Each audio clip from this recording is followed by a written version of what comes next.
sacrosanto diritto che è il diritto al lavoro, un sacrosanto diritto che è difendere la propria dignità e assolutamente.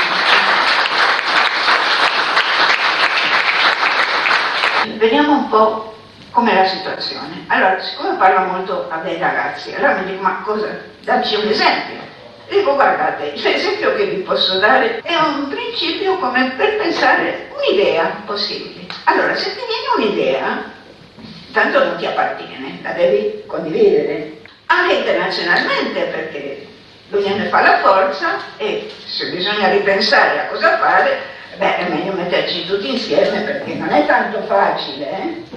Allora, il mondo del lavoro, facciamo per esempio 8 ore di lavoro, divise a metà. 4 ore vanno in beneficio dell'impresa e altre 4 sono a disposizione dei servizi dell'umanità, della tua società, del tuo paese. È un servizio volontario e tu quelle 4 ore le dedichi a questo. C'è tanto da fare in quel campo. Poi guardiamo la parte degli imprenditori e anche loro hanno quelle 4 ore gli devono bastare, perché se prima li volevano scattare, con 4 ore ne hanno abbastanza. E anche loro qualcosa devono sacrificare. È lì che mi dicono che non serve la mia idea, e l'ho già capita. Perché devono rinunciare a qualche cosa? E allora cosa devono rinunciare? Quelle 4 altre ore, quelle 4 ore, loro devono pagare tutto. Loro devono pagare le 8 ore di lavoro.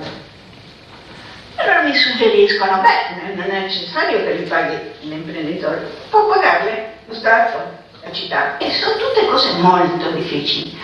Come questa idea ce ne possono venire migliaia di idee. È questione di cercare magari qualche cosa facendo un esperimento. Si è sempre fatto per la scienza, per il progresso, e facciamolo anche per il mondo del lavoro. E allora vado indietro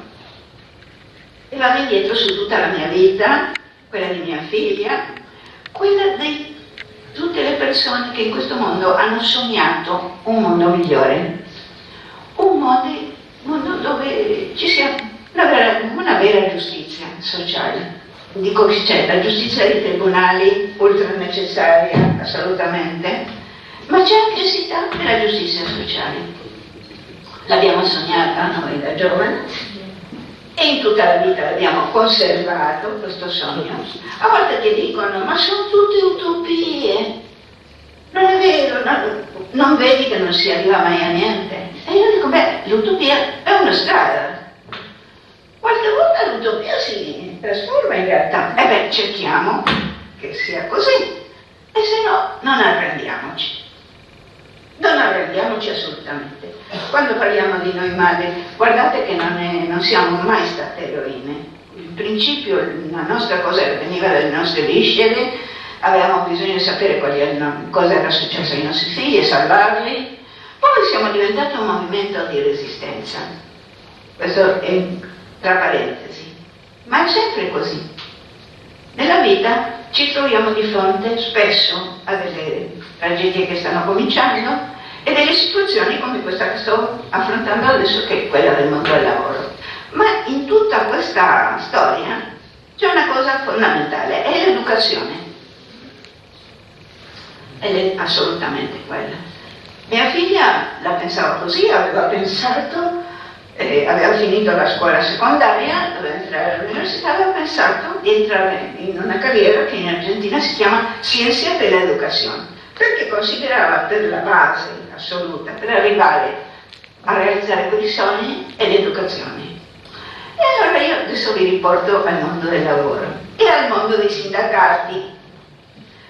E allora devo dirvi che attraverso la mia storia lunga, perché tra pochi giorni compio 92 anni, sono morti, il mondo dei sindacati mi è sempre attirato e mi è sempre sembrata una cosa importantissima nella vita di tutti, e in molti momenti ho osservato che i vecchi, che sono nei sindacati, a un certo momento non hanno più delle idee nuove che dovrebbero avere, e questo è quello che io propongo. E allora riparto con questa idea. Se l'educazione è sempre la base, bisognerebbe cercare che i giovani che stanno nei sindacati, che fanno parte dei sindacati, che avessero un ruolo più protagonista. Noi madri di Plaza de Maggio, le nonne di Plaza de Maggio, tutte vecchie, abbiamo capito questo. E per esempio nel nostro campo abbiamo le madri di Plaza de Maggio, abbiamo dei giovani che ci aiutano, le nonne hanno i nipoti che aiutano e man mano diventano protagonisti. Ed è importantissimo questo, capirlo, accettarlo e contribuire con le proprie esperienze, che hanno un valore immenso, ma lasciando che i giovani propongano, cerchino e sperimentino. È chiaro, io ho conosciuto lì, è stata un'esperienza anche per me molto emozionante, soprattutto portarli al Parco della Memoria, quella è stata la cosa più emozionante per me.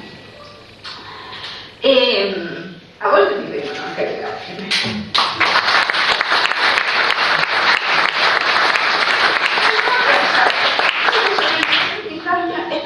Che bello sarebbe riunirci con i sindacati. Allora vi devo raccontare un'esperienza molto bella che ho avuto dopo a Buenos Aires, quando devo spiegare ai ragazzi perché mai più in silenzio, e racconto questo. Allora, c'era ancora il governo di Macri e io dovevo andare a parlare in una scuola, chi conosce Buenos Aires, era a San Isidro. Una scuola che mi stava aspettando, i ragazzi avevano pronte le domande, tutti mi aspettavano. Doveva venire una professoressa a cercarmi a casa mia. Praticamente è venuta e mi dice: no, tu non puoi andare, perché c'è stata un'ispettrice che ha detto che tu non puoi andare a parlare in quella scuola. Come? Dico, questa è una censura allora. Sì, è una censura. E allora cosa facciamo? Aveva il suo telefonino. Con il telefonino abbiamo mandato un messaggio filmato agli alunni dicendo: scusate, ma non mi lasciano venire a parlare con voi. Non importa, se non mi lasciano ci troviamo lo stesso, ci incontriamo al Parco della Memoria e lì facciamo l'incontro. Cosa è successo? Si è rotto immediatamente il silenzio, immediatamente. I ragazzi, i professori e il sindacato, che in questo caso era Suteva, il sindacato dei docenti. E in pochissime ore si è capovolta la storia. Ed è stato un boomerang, perché il giorno dopo mi hanno invitato a parlare. E poi è continuato, perché all'AEX ESMA, la Scuola de Meccanica dell'Armata della Marina Militare Argentina, dove sono sfilati migliaia di prigionieri lì nascosti e uccisi con i colli della morte, hanno fatto una riunione in cui sono venute altre scuole. È stata una cosa per me molto molto commovente, ma poi ne hanno parlato i giornali, è stata una cosa che non se l'aspettavano assolutamente, ma a volte ci sono i boomerang e quando si dice mai più il silenzio è questo: non bisogna mai quando succedono le cose guardare dall'altra parte, non bisogna essere indifferenti. Agire non è facile, molte volte c'è la paura si può vincere, però ci sono cose ancora peggiori della paura, che sono le connivenze e le complicità, ma bisogna resistere. Qui ho sentito quello che è successo di fatti antisemiti, ma a cose razziste ce ne sono di altro genere e tutti sono nel contesto di situazioni sociali e politiche del mondo, come è sempre stato. L'Italia è sempre stata un paese dove sempre la gente è entrata, uscita dall'Italia, gli emigranti che tu anche li hai menzionati, anche gli italiani che sono stati emigrati e tornano anche ad esserlo. Come in Argentina molti vanno a cercare Fuori, se non trovano un lavoro, se non trovano la maniera di sviluppare le loro idee, le loro potenzialità scientifiche, e uno va da un'altra parte. Una parola che io non tollero è la parola mal usata, tolleranza. Perché molti ti dicono, ma io tollero il diverso. No, tollerare non è una bella parola, è abbastanza negativa la tolleranza. Bisogna rispettare. Cosa si potrebbe fare per, anzitutto, salvare la democrazia, che è quello che ci permette di agire, perché abbiamo possibilità pacificamente di fare tante cose. E se ci chiudono tutte le strade, censure e altro, abbiamo sempre la piazza, abbiamo la strada. Perché non c'è dubbio che l'antidoto vero rispetto a salvaguardare libertà, democrazia è il lavoro, è l'antidoto migliore. Quindi credo che abbia fatto bene a darci questi spunti di riflessione e credo che anche voi dobbiate cogliere il suo invito rispetto a quali suggerimenti, quali azioni possiamo mettere in campo, perché attraverso il lavoro noi salvaguardiamo la dignità, cioè è proprio vero, tolleranza è una cosa, la dignità è un'altra cosa e attraverso la dignità del lavoro noi creiamo la dignità delle persone, di tutti gli esseri umani. In America Latina ci sono problemi di tutti i generi, molti sono gravissimi. Guardate in Cile, no? Per esempio, che sparano agli occhi dei manifestanti, o il colpo di Stato in Bolivia, insomma. L'Argentina adesso è un posto dove io credo che se riusciamo a affrontare i grandi problemi, la fame, il primo è, ma tutto quanto, il debito, credo che diventiamo un esempio per tutto il mondo. Sono convinta, perché spero molto in questo nuovo governo. Ma il mondo del lavoro è un mondo a sé, è un mondo in cui dovremmo fraternizzare in tutto il mondo. Perché è vero che l'unione fa la forza. Quando il presidente Menem in Argentina decide di chiudere la memoria collettiva con una grande amnistia, e lei è del punto finale, a quel punto c'era una grande preoccupazione. Gli amici del sindacato argentino ci chiamano, molti erano presenti in Italia, molti erano esiliati, molti erano scappati dalla dittatura, vivevano, lavoravano anche con noi.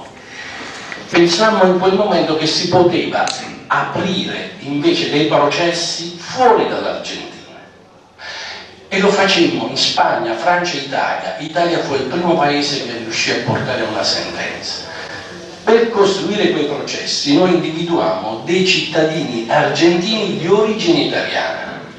Era l'inizio degli anni 2000, il governo Prodi riuscì a portare sia il governo italiano sia le regioni delle cui origini c'erano questi cittadini che avevamo individuato e soprattutto il sindacato. Ci chiamarono e noi riuscimmo a studiare come attraverso lo statuto della CISL, che ha dei principi internazionalisti da un lato, e dall'altro il fatto che i lavoratori che erano morti, che erano stati trucidati, torturati e poi scomparsi, erano affiliati a un'organizzazione sindacale che faceva riferimento alla stessa centrale internazionale, per cui noi riuscimmo attraverso l'interpretazione degli articoli del codice di procedura penale, dell'articolo 91 e 92, a costituire la CISL come parte lesa nei processi. Quindi CGIL, CISL e UIL, tutti e tre i sindacati italiani, ma anche il sindacato internazionale, cominciamo questo percorso.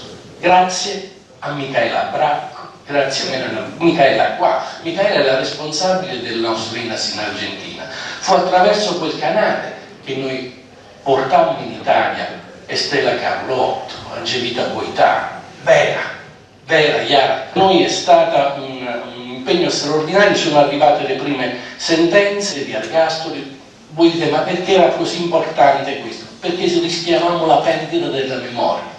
Grazie ai processi in Italia si sono riaperti i processi in Argentina. E sentire oggi Vera che dice gli studenti stanno andando a partecipare ai processi che in Argentina si fanno grazie al recupero della democrazia del presidente Kirchner e Cristina, e poi hanno aperto il Parco della